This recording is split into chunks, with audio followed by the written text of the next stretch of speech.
Hey everyone, welcome to the Star Wars Canon. I'm Josh. Hey everyone, I'm Dan. I'm Scott. Today's episode, we're going to be reviewing all the announcements made at the Disney Investor Day last week, particularly the Lucasfilm announcement.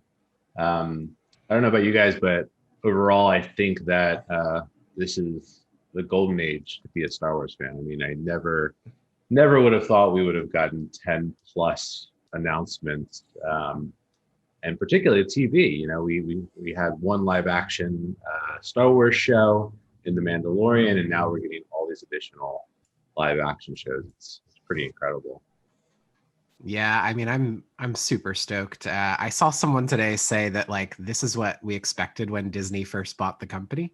It's like we're Mhm. finally getting it. What is it, 5 or 6 years or something? Maybe it's 7 years later. So I mean, just so exciting. So many cool things. I can't wait to dig into all of them with you guys. Yeah, I'm really excited. I was a little nervous when like the opening sort of talked that there was going to be 10 shows and that we might get too saturated. But given the variety and the time periods they all fall in, I'm really excited sort of with what they announced in the end. I think it's going to be really cool to see over the next coming years. So maybe we can dive in and talk a little bit about two of the shows that were announced that will exist in the time era that the Mandalorian is set. So we have first off Ahsoka, which I think we certainly all suspected that there would be an Ahsoka show with her being in an episode of The Mandalorian this season. Personally, I'm super excited about the show. I think that the episode we got this season of Mandalorian with Ahsoka was incredible. If that's any indication of what we're going to get with the show itself, I think we're in for quite a treat. What I'm really hoping they do though is close the loop on that Rebels storyline that we saw kind of the epilogue of Rebels. And I really think what's happening here, or at least my prediction of what's happening here, is that they're setting up this kind of mini Filoni-verse MCU esque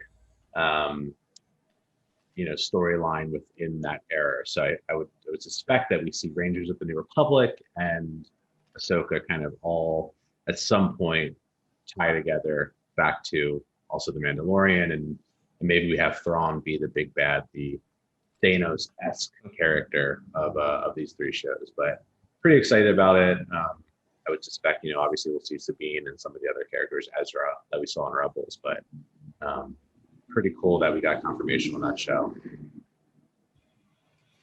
Yeah, I mean, Ahsoka for me, after watching Clone Wars as a teenager or something, and then following it further on, like has quickly become my favorite character. So when they introed her this season in The Mandalorian, I mean, it was just so exciting just to see her in live action, and it was clear she needed her own show. So I mean, really excited for that. Really excited to see kind of where they take her character with this Ezra journey. I mean, I think you're right. I think they're probably finding Ezra, and is he good now? Is he bad now? Is he working with Thrawn? Is he against him? I mean, there's so much cool stuff they could carry on with that. And she's always had this interesting path. I think Filoni says now she's like Gandalf, basically. She's like achieved the next level of wizardry, and she's Ahsoka the White. And I think that that's going to be really cool to see someone who's a Force user at their pinnacle.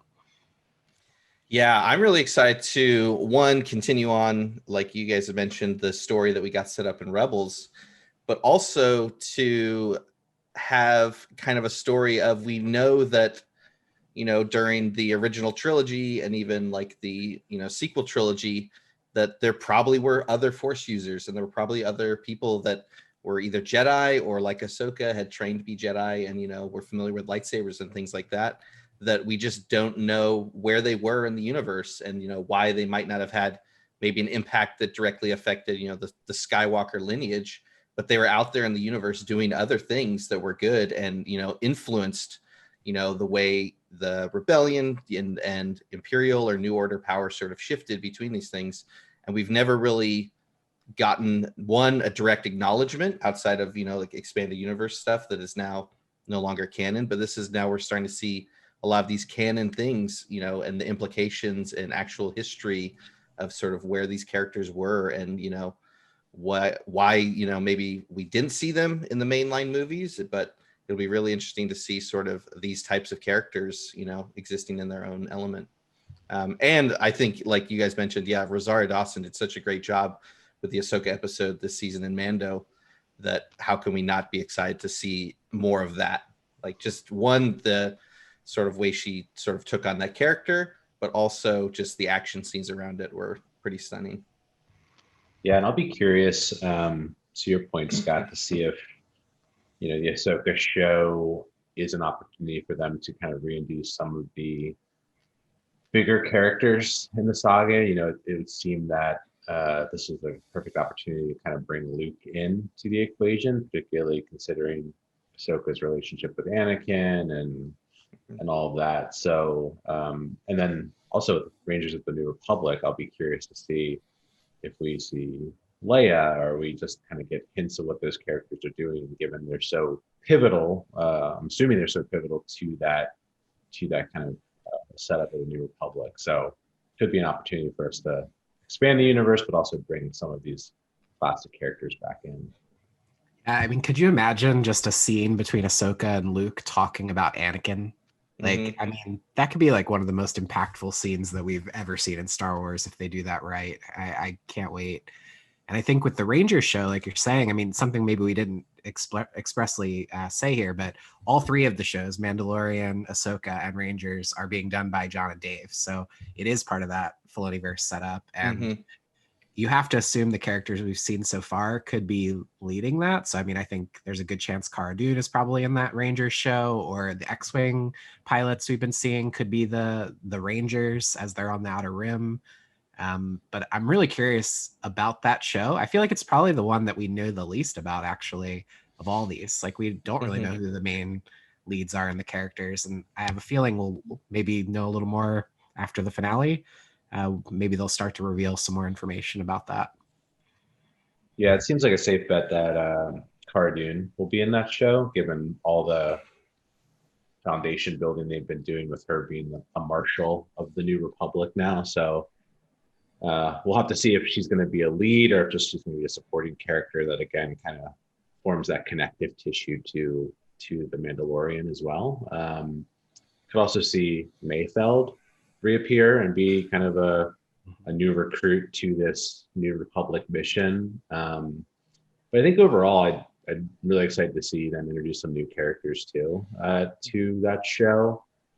And it has the opportunity to also do a lot of heavy lifting, I think, on establishing, like, well, what happened after Return of the Jedi?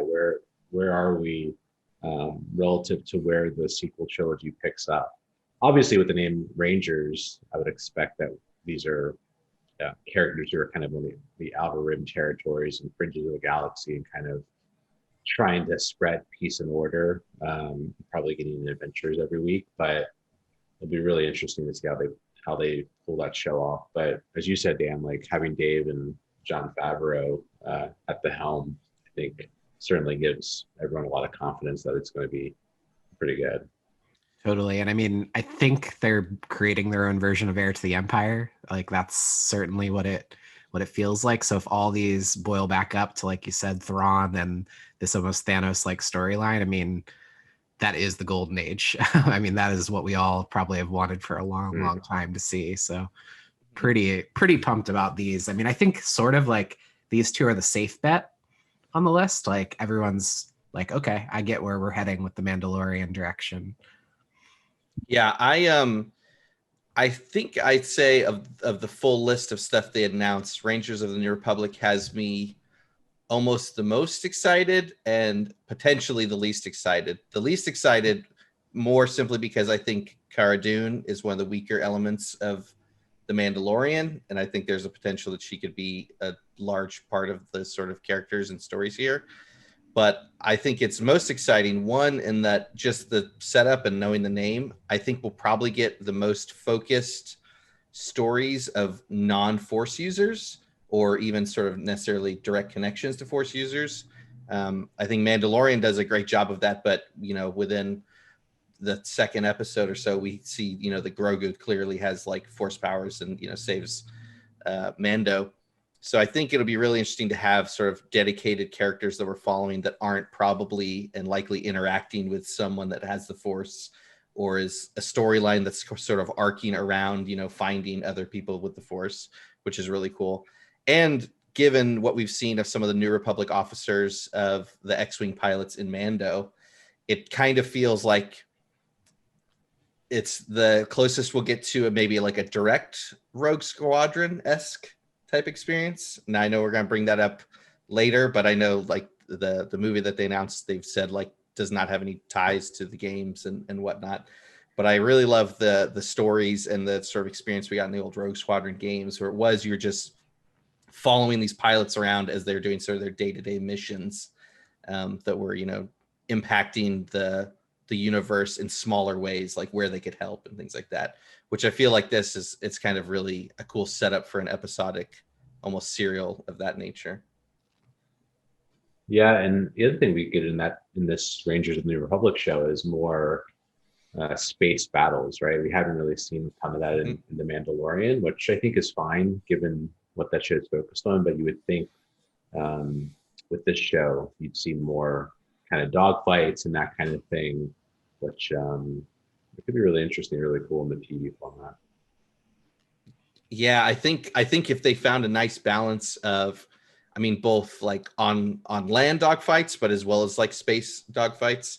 On land mean just being like within an atmosphere type thing, as well as almost like the Cobb Vanth episode where like they're coming to assist with a problem that locals have and stuff like that. I think you could do a really cool job of establishing sort of what the New Republic's trying to be, what people within the New Republic are sort of taking on in sort of rebuilding the galaxy.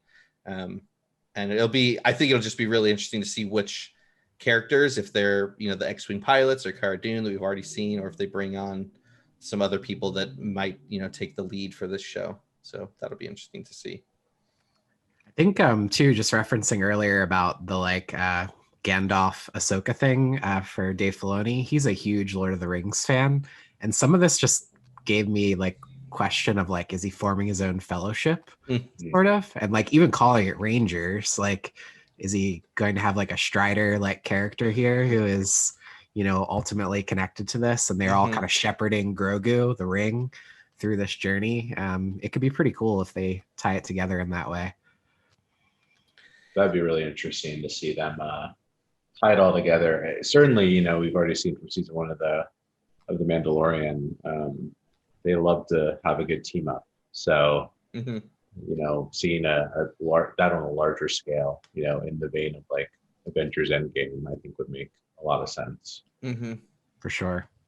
And the fact that these are all, obviously they're all on Disney Plus. They're all readily accessible for everyone to watch them all. And, so far they're all pretty family friendly. So it's not like you're, narrowing out an audience with certain shows or other things that you really could pretty easily set up an in-game type scenario that has required people to watch multiple shows, but you're not sort of putting anyone off of certain ones. Totally. Well, thinking about the connected universe side, maybe shifting now into the next era, they announced a lot of different shows and content that seem to fall between 3 and 4, which maybe could tie into the Mandalorian storylines as well. I think the first of which being the one we already knew probably the most about, which was the Bad Batch, the continuation of the story that we saw in last season of Clone Wars, following that group of Clone Force 99. What are you guys thinking about that? I'm excited for this one. I don't know that we necessarily know too much of where the story's going to go, but I was a big fan of Clone Wars. I thought the Bad Batch arc was really good, and I think that's where Clone Wars tended to succeed the most, was when they would focus on a specific story or specific group of clones. I think we always had Rex, and things like that as fan favorites, but some of the stuff with Fives and other storylines they had throughout Clone Wars were always the strongest. So I think having a dedicated, group that we're focused on, and the fact that they already established them in a really unique way will be interesting. I wonder sort of what they're willing to put in here that is going to have maybe a larger impact on the broader universe, or if this will more just be a fun show that has an interesting group of characters. So I'm excited to watch it. And I'm definitely excited to see sort of what they're willing, the weight that they're willing to put behind the storylines and characters that they weave in and out of it.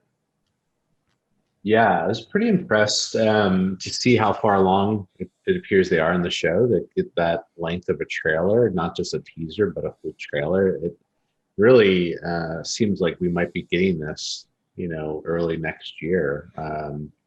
And I think that, as you said, Scott, it was super fun to see these characters in the last episode of Clone Wars. So excited to kind of follow their journey and see where they kind of end up, particularly on the other side of Order 66. From the trailer, it appears that they are not going to go bad, and because they're kind of, aside of the typical clone, maybe they don't have the same chip in their brain or something like that. Something I kept thinking about as watching the trailer is like, are they eventually going to try to bring some of these characters into live action? Which kind of solidified that thought in my mind when I saw that they had Fennec Shand in the trailer. So they're already bringing a live action character into the animated Filoniverse. So I could see them having some older Bad Batch members in either Rangers of the New Republic or Mandalorian or Ahsoka. I think this is just really good news for Tamora Morrison. He keeps getting roles in the universe. I know we're going to talk about the Kenobi series after this, but saw a rumor that Commander Cody will be showing up there, and that Tamora's been cast as that. So could easily see them kind of casting him as one or more of the members of the Clone Force 99. Obviously, they'll have to do some CG work on him to make him appear like those members, but I think just really, really cool, and hoping that they kind of continue to expand those characters in that story.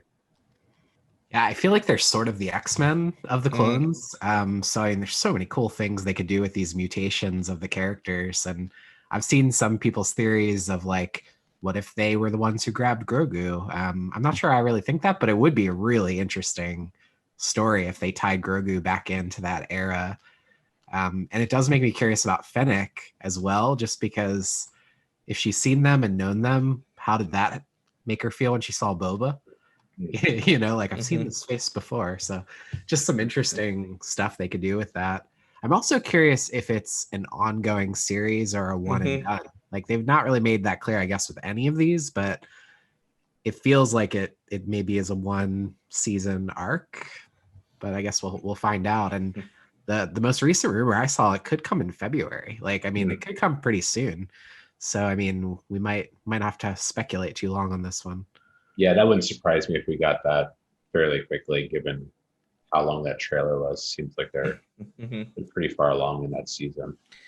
Yeah, I'm curious too in terms of whether or not it's going to be an ongoing series or it's meant to be a limited series like they did with the limited kind of second final or third final even season of Clone Wars that they brought on Disney Plus.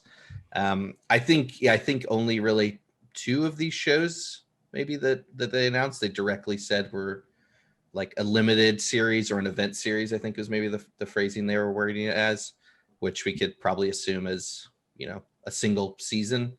And none of the ones that we've talked about so far that sort of fell into that category. So it'd be nice to have another animated show that's long running. So I'd be stoked if they keep it going. I'm also just excited that it's the same animation style. Like all of them that they've done from Lucasfilm have been cool, but the animation style around Clone Wars is just beautiful. And last season, I mean, the cinematic level they were achieving in some of those final episodes were just incredible. So hopefully they keep up that standard into Bad Batch, which the trailer looked like it did.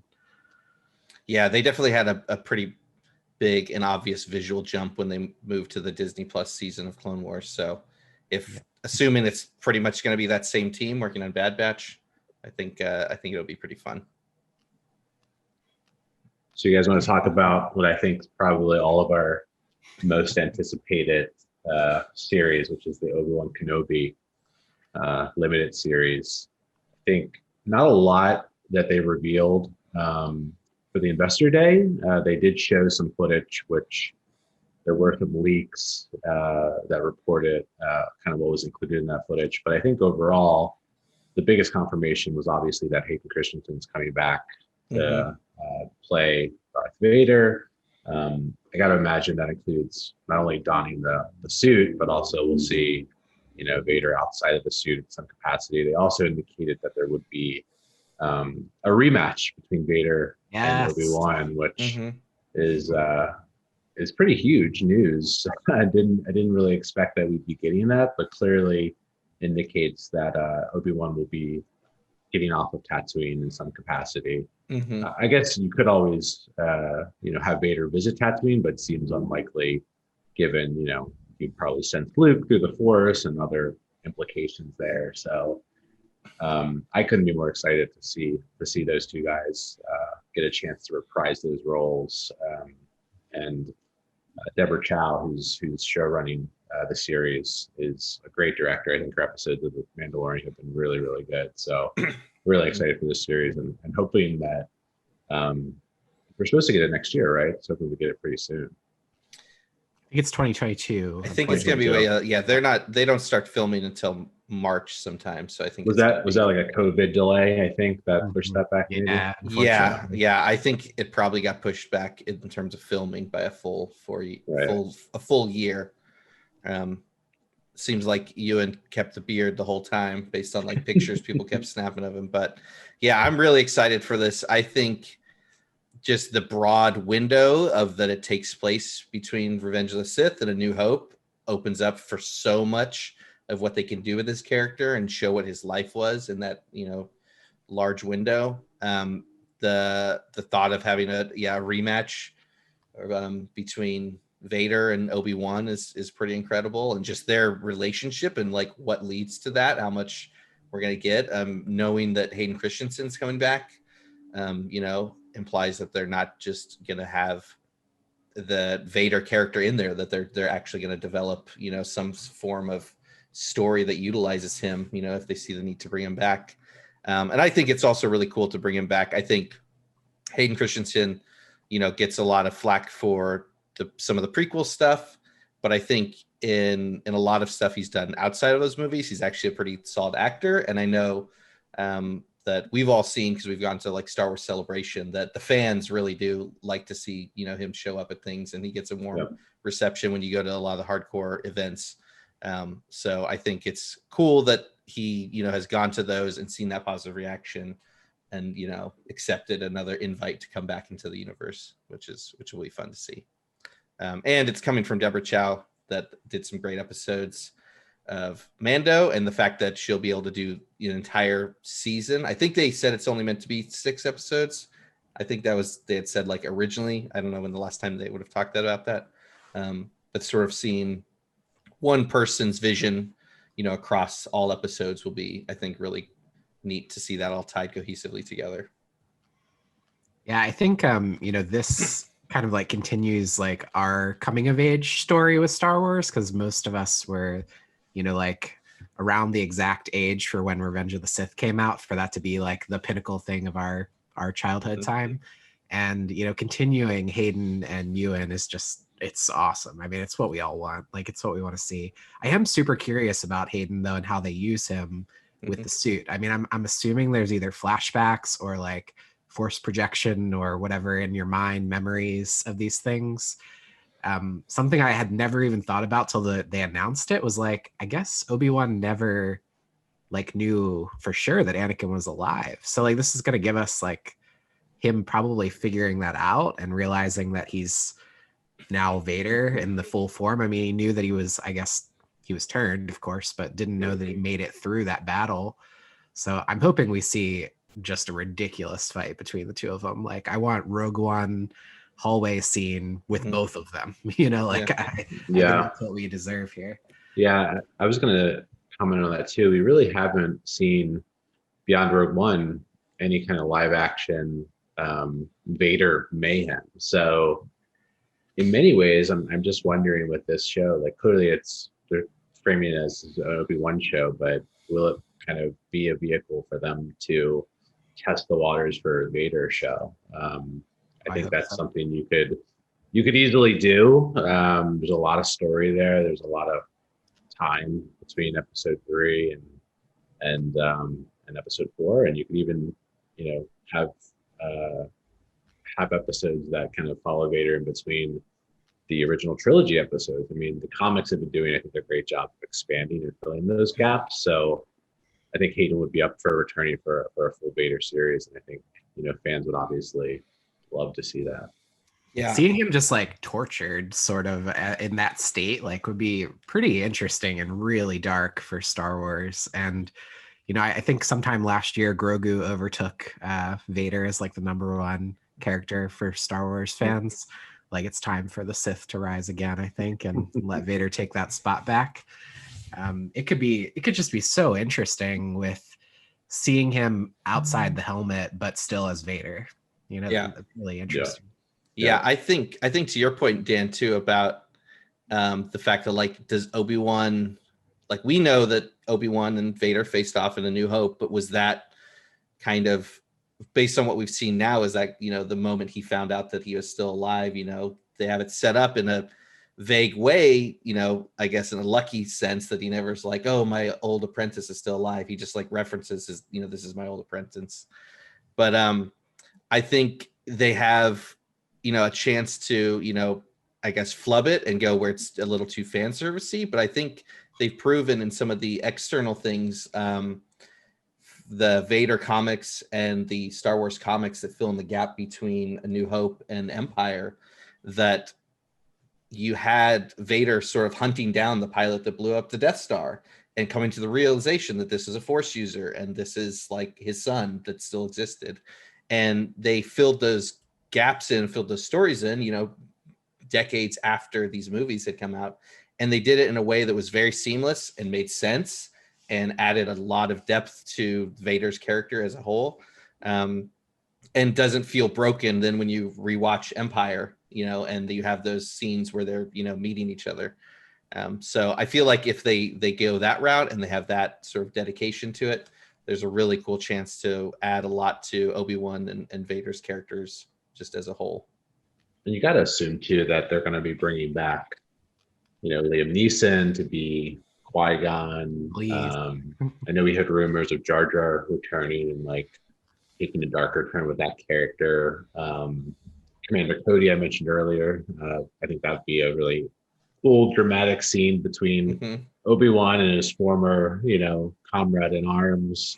With that Commander Cody thing real quick, Josh, I saw something earlier today actually about this where they were saying that he could be the villain actually. Like he's hunting him down. Like Vader's obviously like the ultimate villain of it, but like he's got his own little clone force that's after him. Because if you read like the novelization from Revenge of the Sith, it was much darker when Cody's trying to make sure that Obi-Wan is dead. And I mean that would be what a crazy dark turn that would take. And really cool to see Tamora Morrison in that role as well as what we're seeing with Boba in it. Still a hunter. Yeah. You got to also assume that we see Jimmy Smith's return as Bail Organa to kind of continue to build that relationship that obviously is paid off in A New Hope when, he sends or Leia embarks on this quest to recruit Obi-Wan with Bail's kind of directive to do that. So it's a lot of cool cameos they could fit in that series. I'm sure we'll hear more, but maybe they'll save some of that to surprise fans when it comes out. Could be Natalie Portman too, for flashback stuff and like in Vader's head. Like, could be interesting. Yeah, I think probably just the biggest question of this is like where in the timeline and how they're going to treat the timeline in terms of, is it going to be a condensed period where we see this arc that just adds to these characters lore overall, but is that on like the front end of stuff, so closer to Revenge of the Sith, is on the tail end closer to A New Hope? Is it something that we get these like vignettes that are occurring, these stories every few years that just add into it and it's more of a sprawling sort of epic? I think that'll be one of the biggest questions I sort of have going into it is the approach that they take to it all. Yep. So let's move on to another show we knew was coming, but we got an extended behind the scenes featurette they showed. What did you guys think of Andor and the preview that we got to enjoy? I was pretty shocked we got a preview. I mean, I think they were only like 3 days into filming or something, so it was really cool. And thank goodness they didn't put up that like, oh, sorry, investors only screen for that one, and we actually got to watch it. But I mean, I think seeing Diego Luna so excited about it got me excited about it. I mean, he's really looking forward to like embracing this spy element of the character, it seemed like. And they announced quite a few people returning, like Mon Mothma, and I saw Stellan Skarsgård's on the list now, which I'm not sure if that was previously announced, but we have a pretty good cast list for it. And at least it seems to be probably the next live action one we get. I'm pretty sure as far as the timeline. So I'm excited to see where they go with it, and see also, is this a mini series to just lead right up to Rogue One, or do we have a couple seasons in us to cover more of this early forming of the rebellion and the dark side of the rebellion? Yeah, I'm really excited for it. I think it was cool to see some footage. I think that character was such an interesting sort of slice of Rogue One, of having someone that's sort of been in the rebellion and lost people, you know, from the war, lost people from the rebellion, is fully committed to it. I think we did somewhere, I think they did confirm like the time frame that's supposed to occur in, and that it's years before Rogue One. So we probably do have some wiggle room to get some potential multiple seasons. I think of a lot of the shows that they've listed, this is one that definitely opens itself up to a multiple season show, which is really cool. I think what I'm most excited about it is that they're definitely positioning it more as this like spy and espionage show, and it's coming from Tony Gilroy, who wrote the Bourne Identity trilogy. And so if you basically had a Bourne Identity-esque spy show in the Star Wars universe, that's really like another one where it's not Force users. We're seeing some rebels. That I think it's just an interesting take and something we haven't seen live action from Star Wars, and has the potential to be a really fun, really clever show. Yeah, and Tony Gilroy certainly has familiarity with these characters. You know, as I'm sure a lot of folks remember, came in to help complete Rogue One, and work with director Gareth Edwards to kind of get that in a final state. So he's clearly familiar with Cassian's character, and I think that there's just a lot of story there. You know, there's a lot of backstory that we kind of got teased with for Cassian in Rogue One that I think will be interesting to explore. One of the things that I was very surprised about seeing the featurette was, it seems like they're building a ton of sets and real locations for the show. I guess I figured they'd be leveraging the volume technology that they've developed and used on The Mandalorian, and are going to be using on the Kenobi show. But it appears that they're actually going the route of building most of those sets, which is pretty incredible. And then I believe they also mentioned in the featurette that it's going to be 12 episodes, which I don't know if that means, a limited series that's 12 episodes, or one season that's 12 episodes, or if they're going to split those episodes into multiple chunks. But it's a lot, considering I think this season of Mandalorian is only 8 episodes. So really investing in that story. And I think that also it'd be cool to see some connections with some of the other shows like Rebels, and maybe tie in some characters that we've already seen, but bring them to live action. Yeah, I mean, I hope we see Saul Guerrera, actually, is what I'm really looking forward to there, because they imply some background of knowing about each other in the past. So I think that could be interesting. But, just that like line from Cassian in Rogue One where he's like, I've been in this fight for 20 years or something like that. Like, you want to see that grit. Like, you want to see that really early formation, the like startup phase of the rebellion. In addition to the sets, Josh, I thought it was super cool seeing the creature shop stuff in there too. I mean, like, there was a lot of creatures on those desks all around being worked on, and I think that's something that everybody loves about Star Wars, and we always want to see more of these like obscure aliens and things like that showing up. Yeah, they really made a point to make it clear that they're treating this as if it was a feature film. Like, they're not cutting any corners, and they're putting all the budget behind it. So it'll be really interesting. I am curious as to what you were saying, Dan, of when we'll actually see this, because if they're in production now, in theory, they'll be wrapped in a few months and then entering, pre-production or post-production rather. So I wonder if we'll see it before the end of next year. I think they said 2022. Okay, so maybe like early 2022. Yeah, release that. But yeah, I'm curious. I think what will be fun about this one is that we know that it's already filming now. It's filming in London, and we've seen these bigger sets.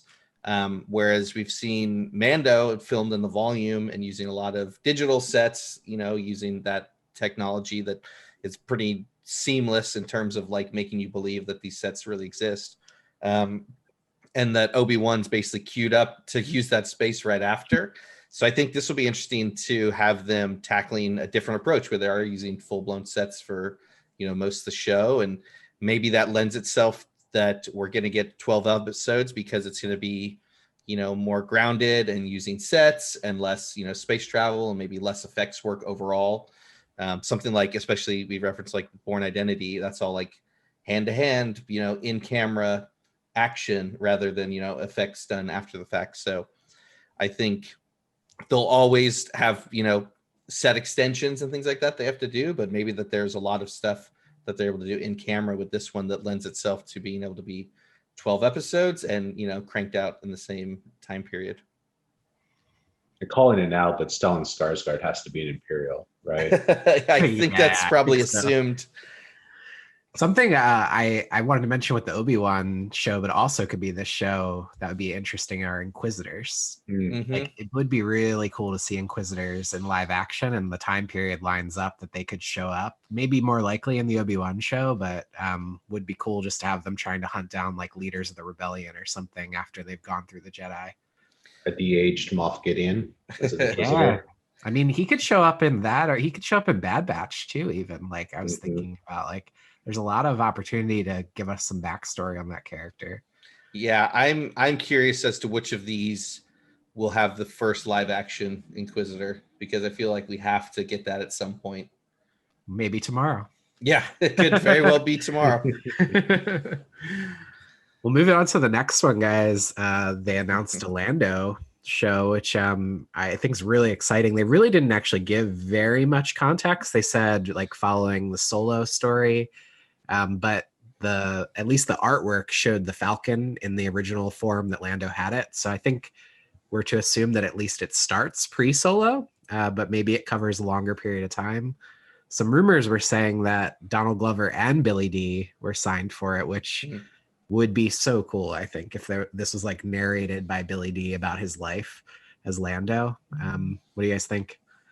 Certainly seems like we're getting a version of the Calrissian Chronicles, as we kind of got teased with in Solo, which I'm all for. I think, if you get Donald Glover back in that role, and even have Billy D. Williams kind of framing up the tales in like a young Indiana Jones style, I think that'd be fantastic. I do hope, though, that they either jump forward in the timeline or in some way try to connect it back to what happens post Solo. I think they did a lot of interesting kind of story foundation setting in Solo, and it'd be great to pick that thread back up and see kind of what happens to Han and Kira and Maul and obviously Lando. Crimson Dawn.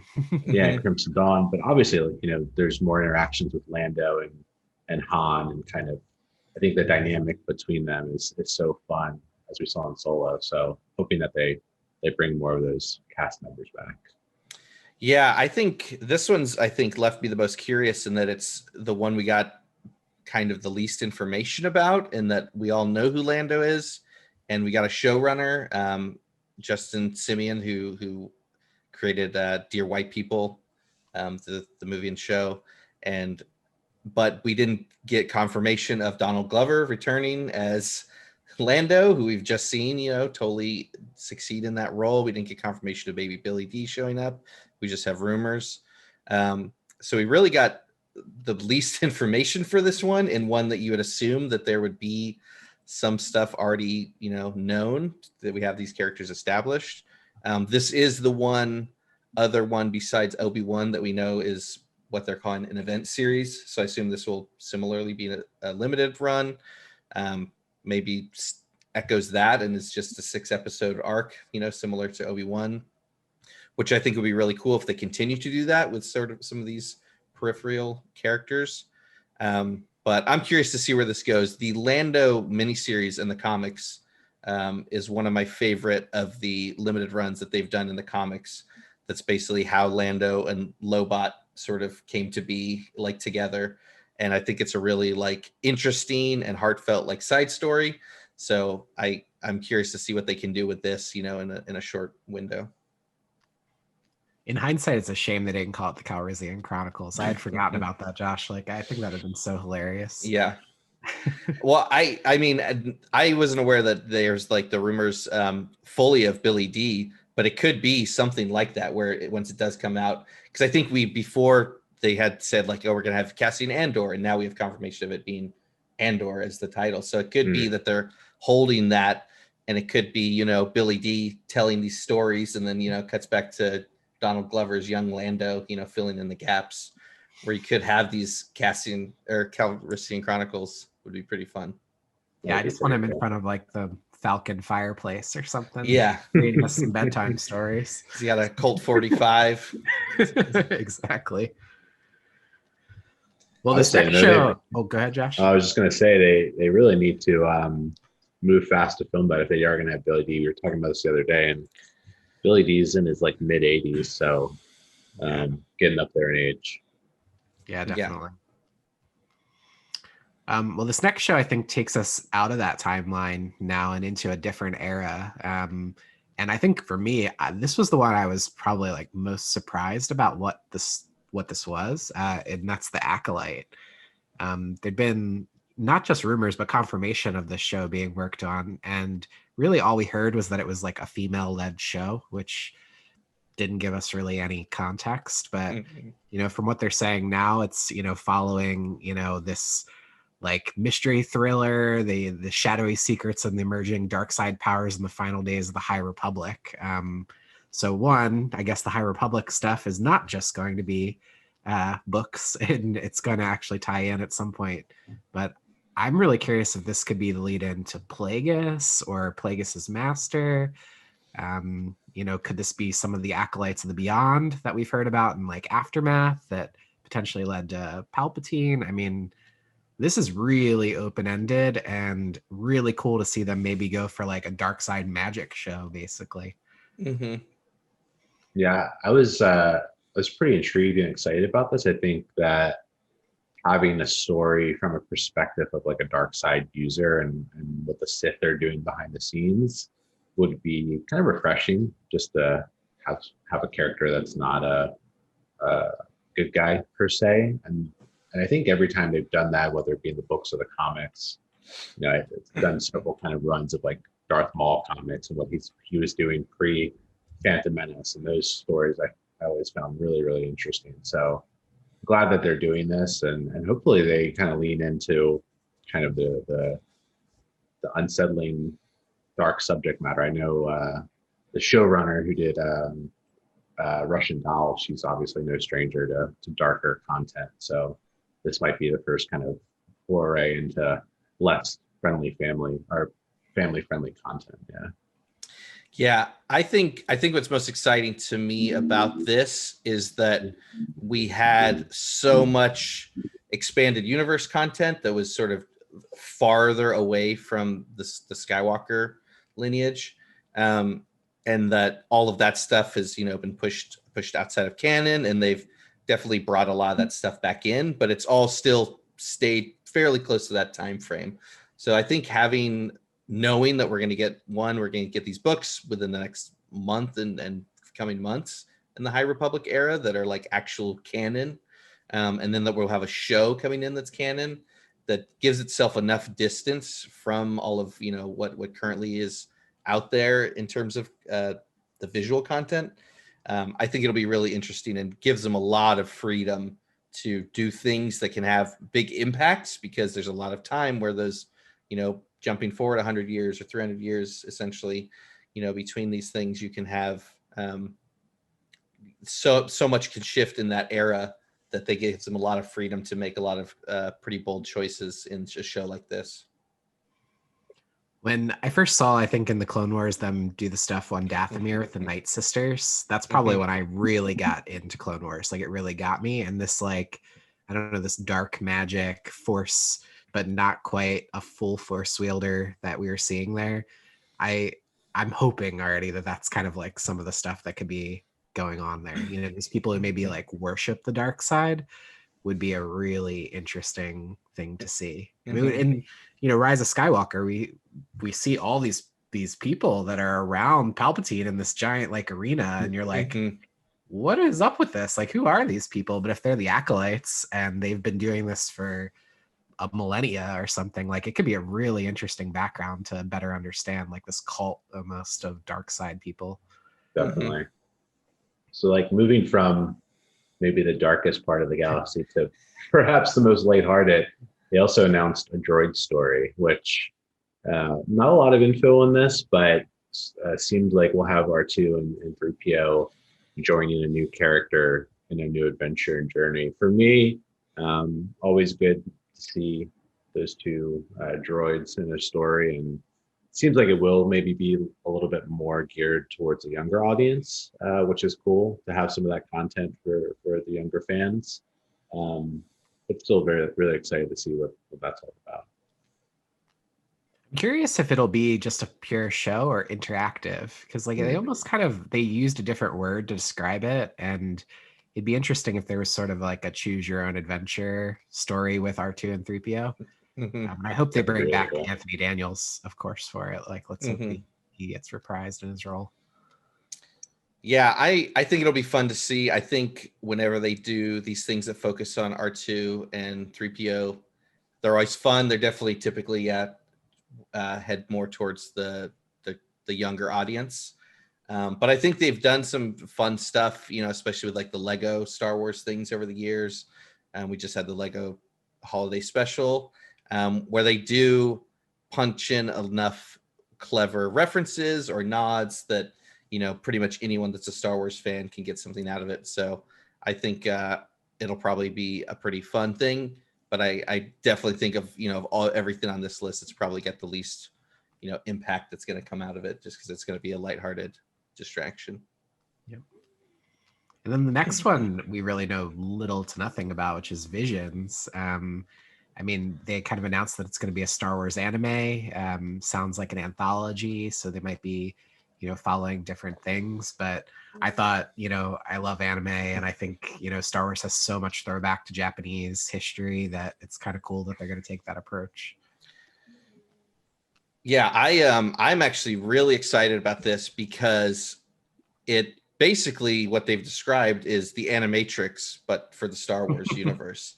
Yeah. And the Animatrix was incredible. I mean, say what you will about the, you know, Matrix sequels, but what the Animatrix did in showing, hey, you know, here's a non-Neo, you know, character escaping the Matrix and coming to the real world. Like, what's it like for just a normal person to go be freed from this, and what the process they took was, and, you know, what's it like for people that are only living outside of the Matrix and on their day-to-day and things like that. And, you know, what's it like to take that idea and just make it like a samurai-esque one that they, you know, they did all sorts of just bizarre takes on the universe of the Matrix. And I think this sounds exactly like that. They're going to give people the artistic freedom to get a little bit out there, hopefully get a little bit weird in terms of, you know, the styles and stories that they tell, and just sort of have these brief, I assume they're going to be brief because they're just going to be single episodes for stories with the anthology, but you know,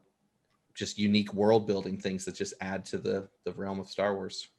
Yeah, I felt the same way. For me, I've always loved those stories that are free from the boundaries of canon. I know this is the Star Wars canon show, but it is great to have a story that can kind of explore and get weird. I don't know if you guys remember, but they had several kind of stories over the years. Star Wars Infinities was a comic series they did where they changed one like key event and kind of explored the story. If, you know, if Luke had died on Hoth, or if the torpedo and A New Hope didn't explode and the Death Star wasn't destroyed, and just kind of letting that play out and see how the story transpired. I've always loved those stories, so I hope they kind of take a similar approach to what that series did, but also they're doing that Marvel What If show, so it seems like there's an appetite to kind of allow creators to get a little weird and to go beyond the boundaries of canon. So while we didn't learn a lot about what we're going to see, I think that's one of the most anticipated series from my perspective. I also really loved those Clone Wars shorts that came out pre-Clone Wars, and they were sort of anime style. They were kind of their own look, but I like the Jedi were just so over the top in it and like stylized like that. I would love to see another take on Jedi that's just like way beyond power limits, just crazy lightsaber fights. I think it could be really cool to see what they do with that. Totally. Yeah, I'm really curious for this, of just sort of what level of freedom they give them, if they treat it similar to what we've seen with the trailer for the Marvel What If, of that it's just, hey, this didn't happen, so we're letting it go, run wild. And that show definitely, from the trailer we saw, shows one sort of animation style that's carried throughout all the What If stories.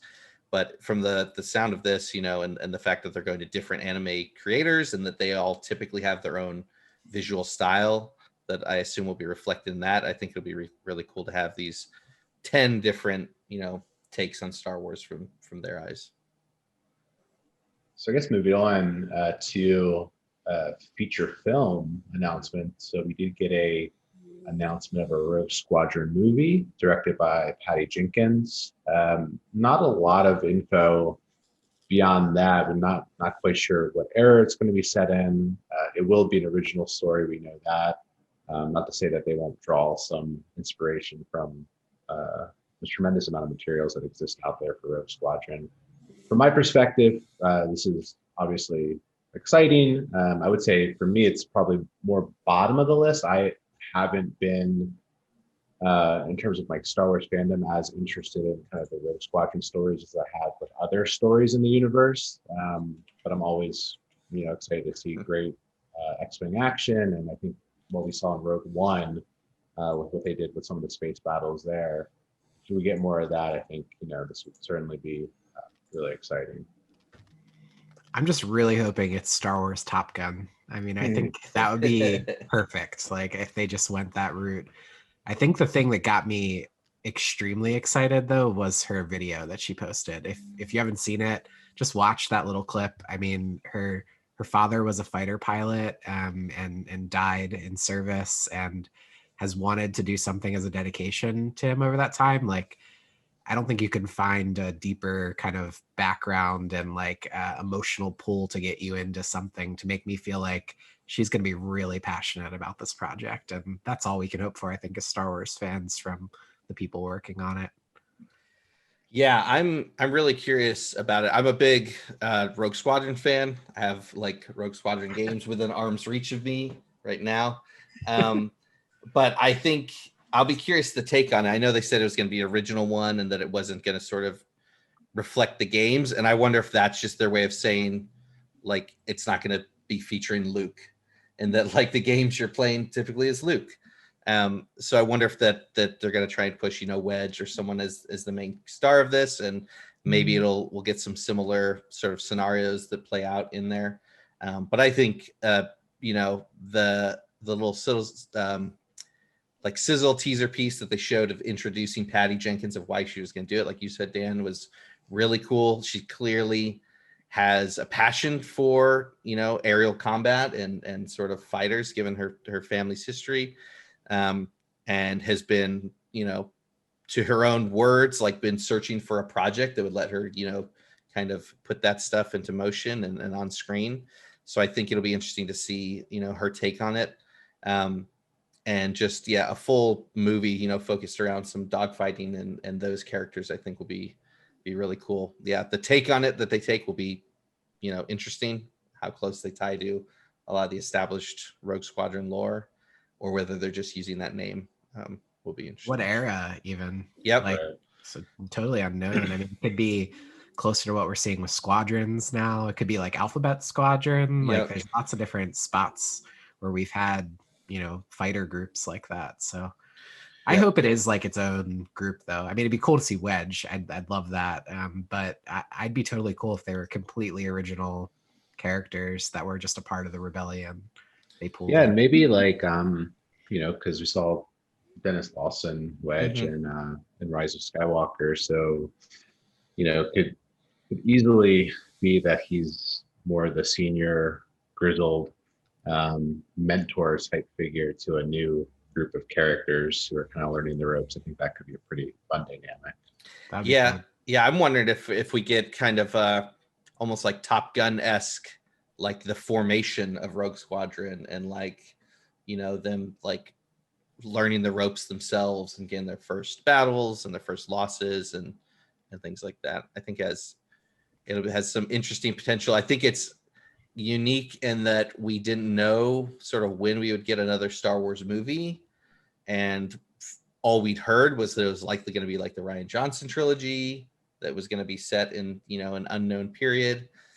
So the fact that we're probably getting something set in a period we know, but it seems like this is going to be a more one-off akin to, you know, Rogue One and Solo, I think is interesting while we sort of wait for the assumed, you know, next trilogy or something that they would do in film. But with the way shows are going and this and the other movie that we know is coming, you know, who knows whether another Star Wars trilogy of films is, you know, actually going to happen.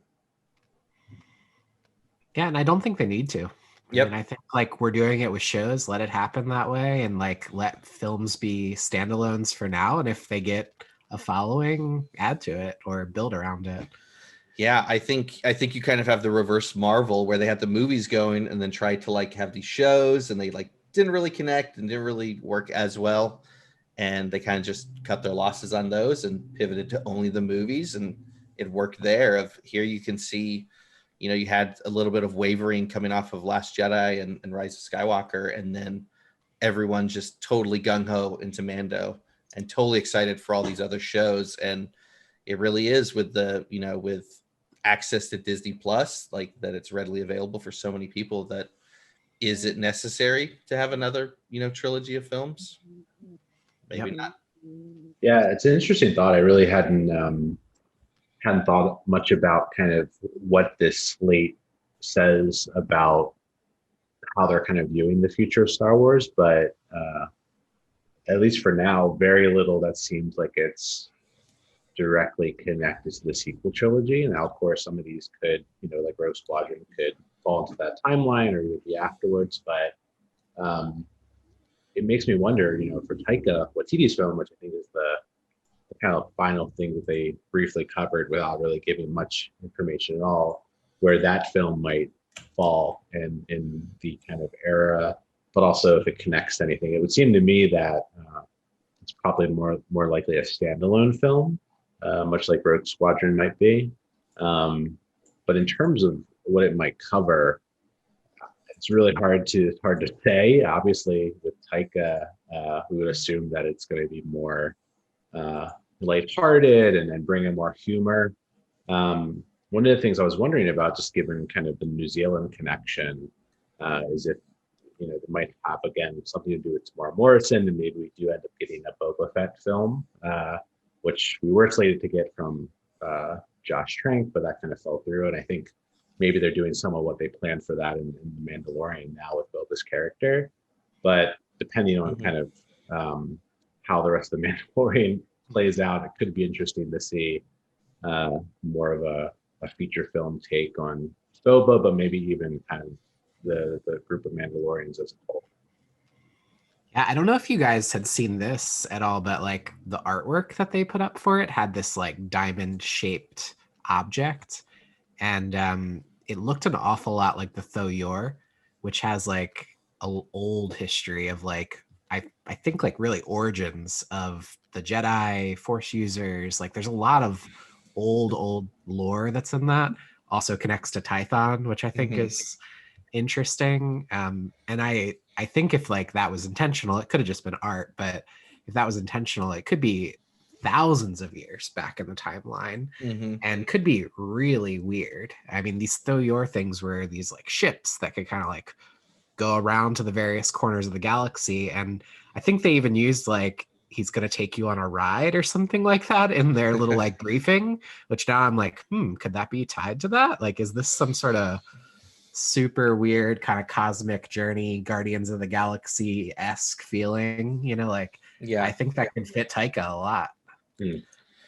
Yeah, I'll be curious, because that concept of like the Dawn of the Jedi stuff has been something that, since they've been doing the shows, and like we know that they're expanding pretty heavily, you know, into a ton of different shows, and kind of opening themselves up a little more freedom with the films. Of, I feel like they can't resist having a story somewhere where you find out the origins of the Jedi and the Sith and things like that.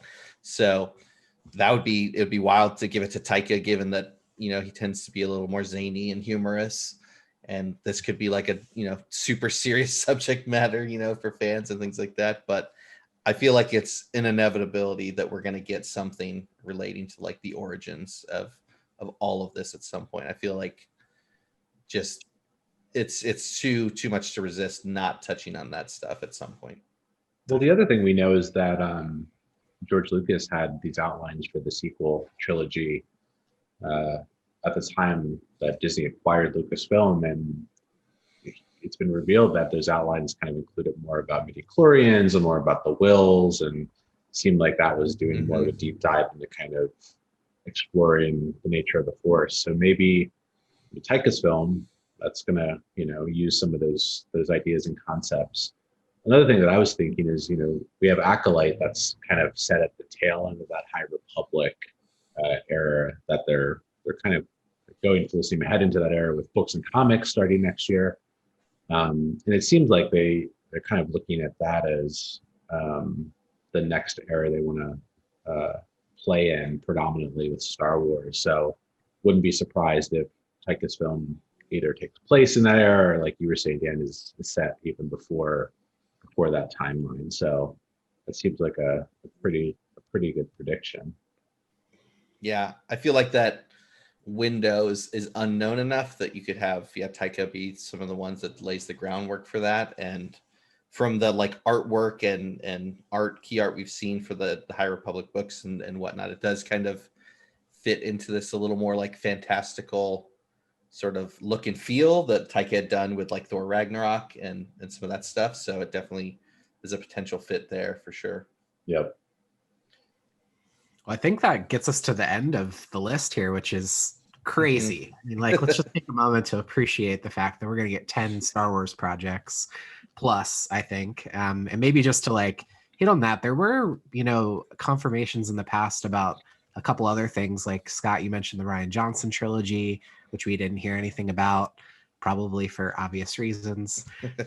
And then we also heard Kevin Feige was working on a Star Wars project, which there was no mention of that unless he's tied into one of these that we just don't know.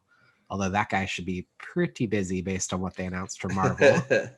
And then there's been some rumors about other things like around the Mandalorian timeline. And I am curious just to see on that particular one if you guys think, are we going to hear about a Bo-Katan show or a Boba Fett show, and they're just waiting for the finale to happen so there's no spoilers? Are we about to get a couple more announcements? Yeah, I mean, I think what's important to keep in mind here is that there's a lot they announced, but I think all of this will come out, you know, in the next 3 to 5 years. So it's really, while it seems like a lot, you know, it doesn't cover that much time, and it kind of will pass in the blink of an eye. So I think absolutely, you know, in the next year and a half, we're going to hear a bunch more announcements for things farther in the future. I would not be surprised if, you know, based on the popularity of some of these characters that are introduced in The Mandalorian, like Bo-Katan or Boba being reintroduced, they start to conceive some spinoffs or, you know, films that are dedicated to some of these characters. But yeah, I think it's a great time, like I said, to be a Star Wars fan. I think, you know, growing up in the 90s when you kind of had this period of absence of Star Wars for a bit. You know, we didn't really get much besides the novels and the comics. This is it's kind of mind blowing, honestly, to be alive during this time when we're getting all this great live action Star Wars and just Star Wars overall. Yeah, I think you bring up a good point that like, well, one thing I'd say at the start was that like I was nervous when they announced 10 things, but then you look at, you know, 2 of them are limited series that will only run for, you know, 6 episodes or so. You have something like Droid Story and Visions that potentially also are probably limited series, or at least are, you know, not things that are going to be hugely influential to the canon. So you really only have a handful of other sort of remaining shows that are going to be like pushing a lot of lore and canon heavy stuff forward. And like you mentioned, Josh, that those, based on the dates we know, probably the shows, you know, we'll be seeing all of them within probably about 3 years, and then the movies, 3 to 5 years. Those things will have come and gone. So there's definitely going to be more to be announced. Yeah, we've had a lot of Boba rumors in so many different fashions that I think that's another one that's just inevitably going to happen in some regard. With Hayden coming back, that opens the doors for a Vader miniseries or even a Vader show. I assume it probably with some of those they would repeat what they're doing with Obi-Wan and stick to maybe a miniseries story arc. But I think it's just really interesting and exciting to be a fan. And yeah, will be very interesting, you know, 24 hours from now, what we know in terms of the Mando finale and sort of what that might open up for potential other spinoffs and other shows there. Yeah, and I think maybe just to wrap us on that, I got like a notification earlier that 5 years ago tonight we were standing in line for Force Awakens, which is pretty wild to think like over this last 5 years, what have we got in Star Wars? And now what are we going to get in the next 3? Like, I mean, it's so much more stuff that we're about to get from this. And it's super exciting. We have so much to talk about for so long. And we all get to go to bed for a little bit here and wake up for Mandalorian. And who's going to bed? I think I might just stay awake for it too. I haven't decided if I'm going to sleep for like 3 hours or not yet. Yeah, I'm on the West Coast, so I will just stay up anyways because it's at midnight. Sounds good. All right, guys. Well, great convo. So we will see you all for our Mandalorian finale recap. Have a great week. See ya. See ya, everybody.